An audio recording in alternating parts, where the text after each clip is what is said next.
Bienvenue sur Africa 24 dans cette nouvelle édition du QG Week-end. Au sommaire de l'actualité, le gouvernement soudanais souhaite travailler à la relance de son économie nationale. Diverses mesures ont été mises en place par les autorités afin de rendre le pays plus attractif aux yeux des investisseurs étrangers. Découverte au Nigeria d'une académie de la voix off à Lagos, fondée par le jeune entrepreneur Son Chobo. Ce dernier, qui a prêté sa voix à de nombreuses publicités dans son pays, souhaite transmettre son savoir-faire. Et puis poursuite de la 6e édition du Tour cycliste international en République démocratique du Congo. Lancé ce 28 juin dans la ville de Mwanda, les cyclistes rwandais ont brillé lors de la première étape, vous le verrez. Mais tout d'abord, ouverture ce dimanche 1er juillet en Mauritanie du 31e sommet de l'Union africaine. Plusieurs dirigeants ont fait le déplacement à Nouakchott, la capitale.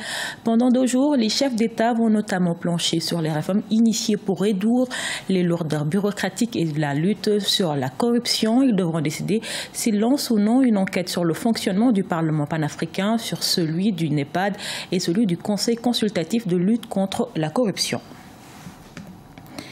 Le Soudan souhaite attirer plus d'investisseurs. À cet effet, le gouvernement a lancé des mesures incitatives de façon à garantir une économie dynamique et croissante. Les réformes concernent plusieurs domaines et permettront aussi, selon les autorités, d'améliorer ses performances au niveau mondial. Les précisions de Corinne Kamsefem.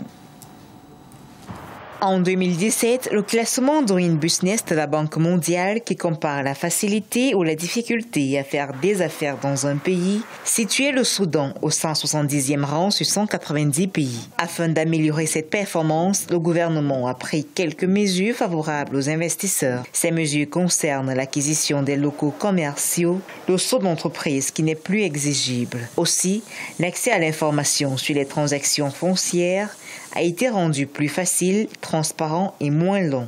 Le Soudan, jusqu'à une date récente, se limitait aux exonérations fiscales au rapatriement des bénéfices comme mesure incitative à l'investissement direct étranger. Il est important donc d'améliorer l'environnement des affaires par une stabilité politique, la solidité des institutions économiques, juridiques et sociales et enfin un investissement durable dans l'éducation. Ce n'est qu'à partir de là qu'on pourra ressentir, n'est-ce pas, l'apport de ces investissements-là sur la contribution du PIB du Soudan et à son développement économique. Un diagnostic de l'État a permis de déceler les principales entraves à l'investissement. Les mesures adoptées portent ainsi sur les questions foncières et de bail, ainsi que l'accès au financement, l'information et la taxation. Ces réformes ont suscité l'intérêt du secteur privé qui voit désormais de grandes opportunités pour la compétitivité du Soudan dans le commerce et les investissements régionaux et mondiaux.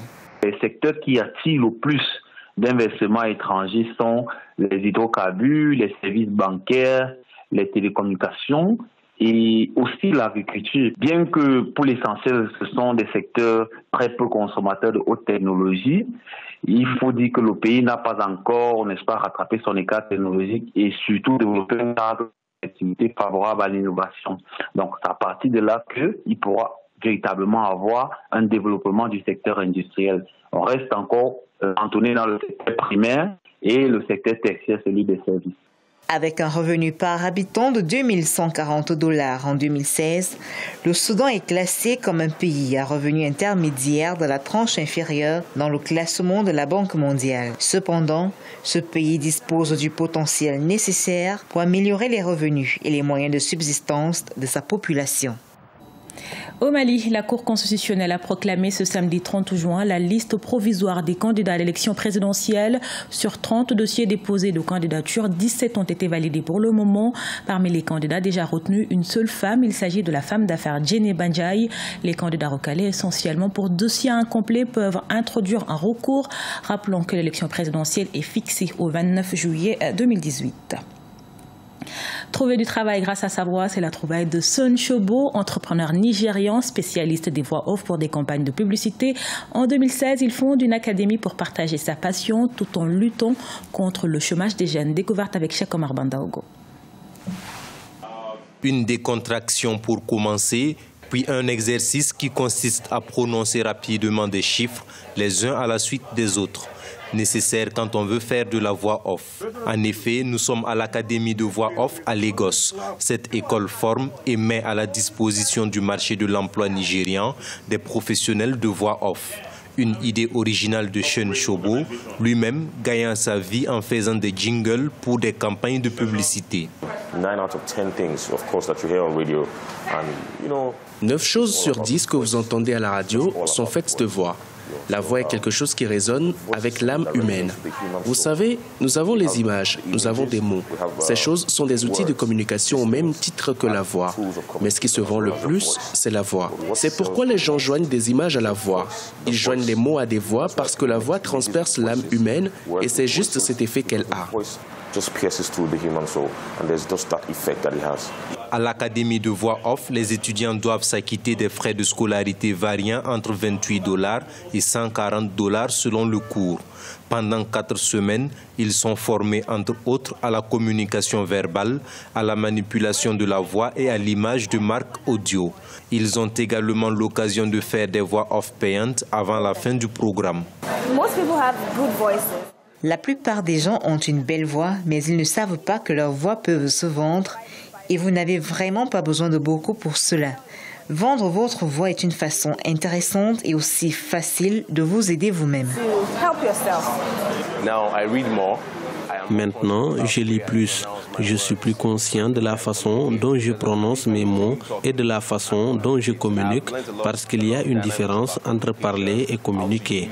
J'ai beaucoup appris sur la communication, sur comment utiliser un don.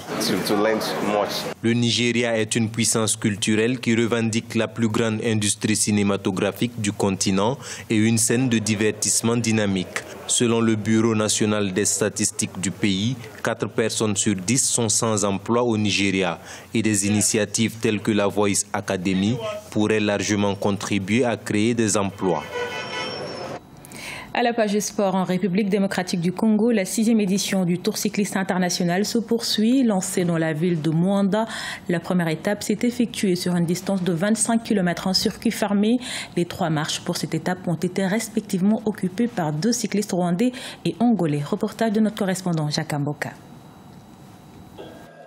La 6e édition du Tour international des cyclistes a été lancée le jeudi 28 juin 2018 en République démocratique du Congo. Placée sous le haut patronage du chef de l'État Joseph Kabila, cette compétition a été lancée par le Premier ministre congolais Bruno Tshibala à Mwanda dans la province du Congo central. Pour cette première étape, ce sont 2 cyclistes rwandais suivis d'un Angolais qui l'ont remporté. Je suis cycliste pour Bénédiction Club du Rwanda. Je considère cette partie comme un entraînement qui m'a permis de me mettre réellement au point et j'espère faire mieux demain.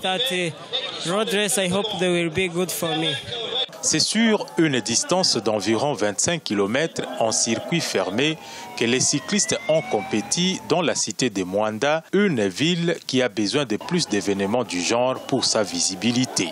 Nous sommes honorés de voir près de 15 pays participer dans cette 6e édition du Tour cycliste international de la RDC. 16 villes seront traversées par les cyclistes pour cette 6e édition du Tour international, l'événement sportif le plus important organisé par la République démocratique du Congo.